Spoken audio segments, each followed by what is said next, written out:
Nous sommes actuellement en télétravail, ou alors une partie de votre équipe est en télétravail. Vous souhaitez effectuer une réunion d'équipe. Pour vous faciliter la vie, vous avez décidé d'utiliser le logiciel Klaxoon. Mais vous vous demandez quand même comment vous allez pouvoir partager des idées à travers ce logiciel. Je suis Jérémy et dans cette vidéo, nous allons apprendre à ajouter et à manipuler des idées dans Klaxoon.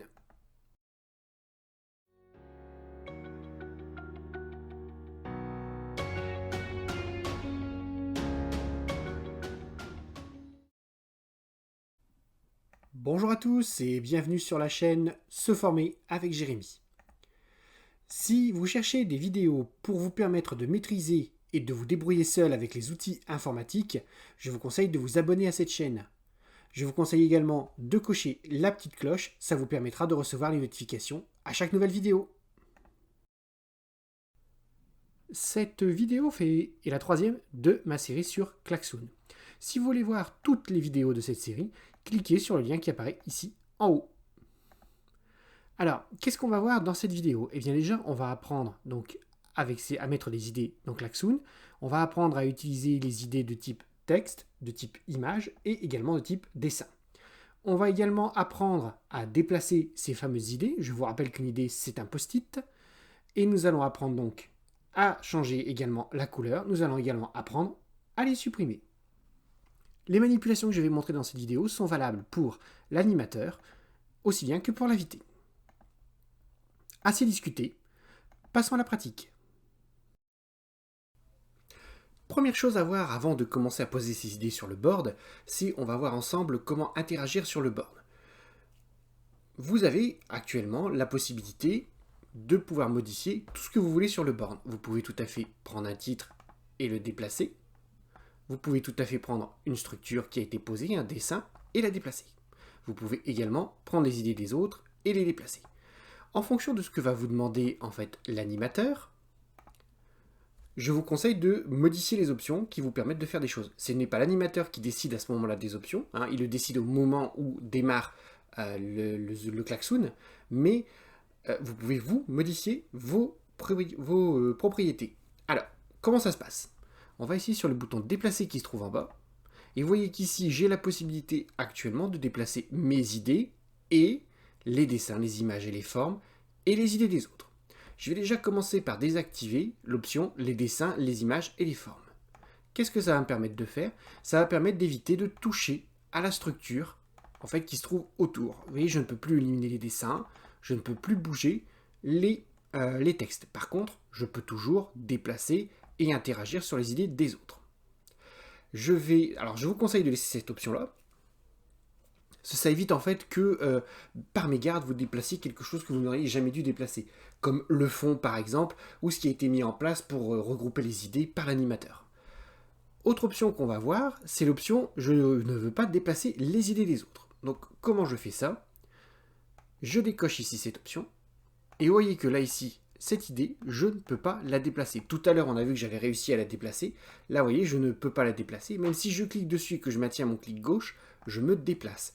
Ça c'est une option en fait à mettre pour moi par défaut quand vous commencez, c'est-à-dire le moment où vous commencez à jeter les idées sur le board, ça vous évite en fait de déplacer les idées des autres qui risquent d'être un petit peu perdues. Par contre, c'est une option qu'on va désactiver à partir du moment où on va commencer à mixer les différentes idées avec les idées des autres participants. Donc pour moi, les options, première chose que vous devez faire en vous connectant sur le board, c'est aller ici dans ces options et vérifier que vous ne pouvez surtout pas bouger les dessins et les images des autres. Et en fonction de ce que l'animateur vous demande, que vous ne puissiez pas bouger les idées des autres.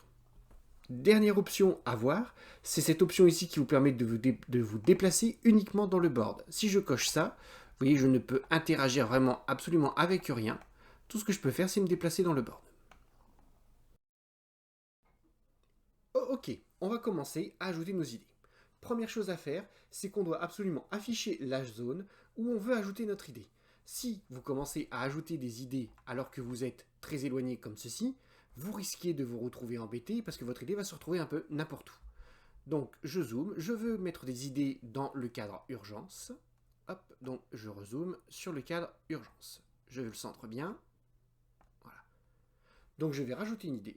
Première chose à faire, c'est cliquer sur le petit plus qui se trouve ici. Donc vous voyez qu'on a différents boutons.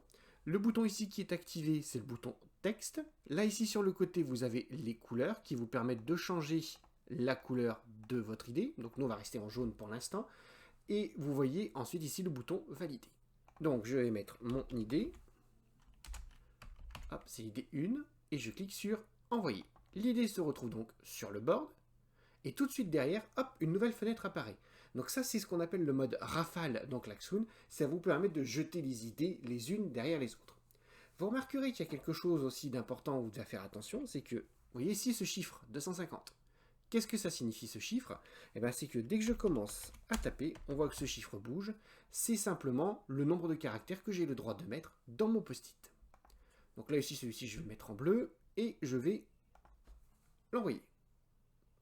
Hop, mode rafale se met en route. Automatiquement, j'ai un nouveau post-it. Par contre, là, je voudrais savoir un petit peu qu'est-ce que j'ai déjà mis comme idée. Parce que là, par exemple, je ne les vois pas.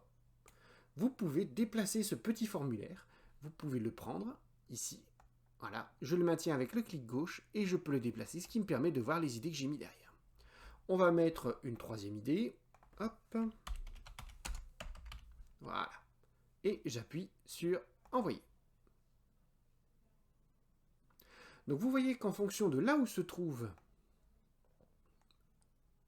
le formulaire, là ici je vais mettre, allez en rose, hop, on va mettre une idée 4. Voilà, j'envoie. Le post-it atterrit derrière mon formulaire. Donc ça me permet, en fait, de modifier l'endroit où va apparaître mon idée. En fonction, bien entendu, de ce que j'ai affiché sur mon écran.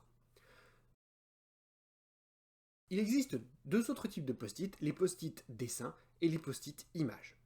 Donc, je vais créer une idée post-it, ici. Je m'en vais faire un dessin. Donc, vous voyez ici, mode texte, mode dessin.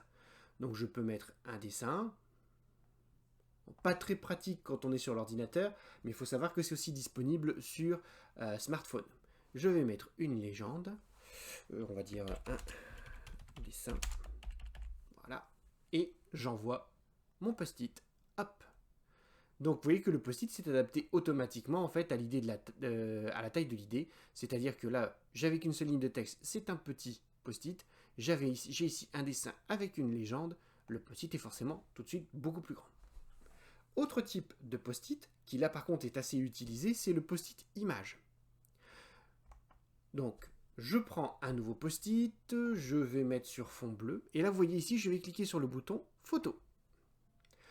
Plusieurs possibilités, je peux tout à fait par exemple aller parcourir sur mon disque dur pour retrouver un fichier, mais je peux également faire un glisser-déposer.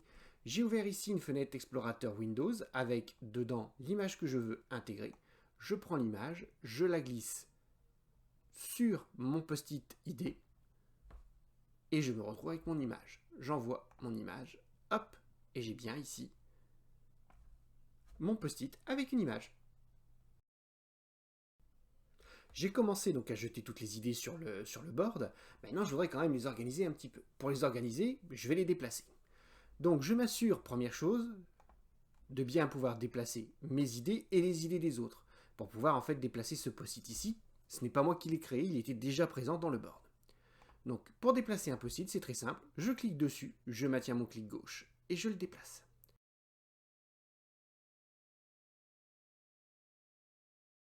Donc là, j'ai déplacé toutes mes idées, la mise en forme me paraît pas trop mal, mais je voudrais que ce ne soit plus dans le cadre urgence. Alors, au lieu de reprendre en fait les post-it un par un et de les redéplacer, je peux sélectionner plusieurs post-it pour les déplacer. Attention, avant de faire ça, je ne veux déplacer que mes post-it. Donc je m'en vais dans l'onglet déplacer et je dis que je ne veux que bouger que mes idées. Je veux laisser les idées des autres tranquilles. Une fois que j'ai fait ça, je vais ici, je sélectionne l'outil de sélection. Je fais un clic gauche que je maintiens et tous les objets qui sont entièrement dans la zone de sélection vont être sélectionnés. Et à partir de là, je peux cliquer sur une image pour déplacer la totalité de mes idées. Alors attention, on se rappelle bien que dans les options déplacer, j'avais enlevé les dessins, les images et les formes pour éviter de bouger la structure en même temps. J'ai terminé de déplacer tous mes post-it. Je veux revenir à un mode normal qui me permette de sélectionner une idée post-it à la fois. Je clique donc sur sélectionner l'outil de déplacement et de sélection. Et là, vous voyez que je peux à nouveau me déplacer et je peux sélectionner un seul post-it. Ok, dernier point aussi à voir maintenant. Bon, j'ai commencé à jeter mes idées, on a vu comment on pouvait déplacer plusieurs idées, comment les déplacer une à une. Maintenant, il y a des idées, je voudrais revenir dessus parce que je ne suis pas tout à fait d'accord sur ce que j'ai fait, etc. Première chose à vérifier, c'est voir si je veux modifier les idées des autres, je dois absolument cocher cette case. Si je ne veux modifier que les miennes, hop, je décoche l'option. Donc je veux modifier une de mes idées, on va dire que l'idée 1 qui se trouve ici, je veux la modifier. Si je fais un simple clic, j'ai accès à les options de modification qui se trouvent ici. Je peux éditer l'idée, je peux ici directement modifier la couleur. Alors, ce qui apparaît sur le côté ici, c'est des choses qui ont été mises en fait par l'animateur. Il nous a précisé que quand c'est en jaune, c'est à faire, à bleu en cours, vert terminé et en rouge pâle, ça coince. Donc je peux ici, vous voyez, hop, changer la couleur sans problème. Je peux également modifier le texte. Ou, pour faire plus simple, je prends une idée, je double-clique dessus, automatiquement, j'ai le formulaire qui s'ouvre à nouveau. Donc je peux modifier en disant que c'est plus l'idée 3, mais l'idée A. Hop. Je peux remodifier ici les couleurs de mon texte, les couleurs de mon idée, pardon, et je peux aussi supprimer mon idée. Vous voyez que l'idée a disparu. Autre solution aussi pour aller plus vite pour supprimer une idée, hop, mon dessin je ne le trouve pas terrible, je vais le supprimer. Je sélectionne mon dessin, j'appuie sur la touche Supr, mon dessin est supprimé. Voilà, cette vidéo est désormais terminée. Si vous désirez avoir plus de vidéos ou si vous avez des idées de vidéos qui pourraient vous intéresser, n'oubliez pas de me laisser un petit commentaire. N'oubliez pas également de cliquer sur le pouce vers le haut, ça encourage toujours. Je vous dis donc à bientôt et surtout n'oubliez pas que la seule question idiote, c'est celle qui n'est pas posée.